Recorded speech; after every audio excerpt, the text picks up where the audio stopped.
Katika kosa kubwa ambalo unaweza ukalifanya na ukawa in trouble ni kujitengenezea vitu. Hata kama uko kwenye hiyo. Sasa yani ni kosa kubwa sana. Yani huwezi ukaenda eti umejieditia eti oya nipigie AI nitolee. Ni kesi kubwa sana. Yani utengeneze posters kama wanaweza. Huwezi kufanya. Yani huwezi kutumia. How can you do that? Yani hata kama umeitwa na mtu pembeni, yote umejitengenezea cover na upo unaamba pale, ni kesi kubwa sana. So you cannot do it. Ni kitu ambacho hakiwezekani. Ila vitu kama hivi sometimes you have to explain to people, watu waelewe. Kikubwa ambacho mimi nilikuwa nakiangalia sio kuanza kubishana au kujitetea.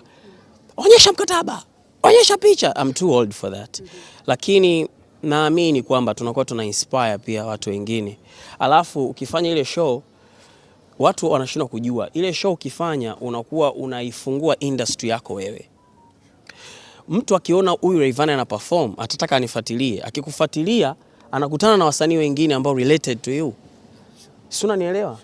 Si unanielewa ninachokwambia? Na pengine wasikupende wewe, wakawapenda wasanii wengine waliowaona kupitia wewe. Si unanielewa?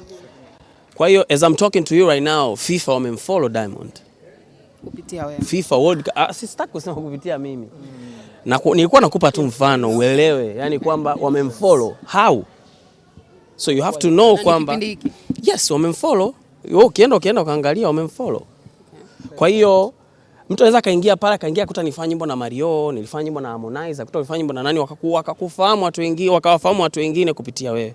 So sometimes sio kitu cha kusema utakicrush au kawaida kaitwa tu. Hamna mtu anakuita tu. Kila msanii ana watu wake ambao wa karibu. Ukiona umeitwa, unajua umehitajika.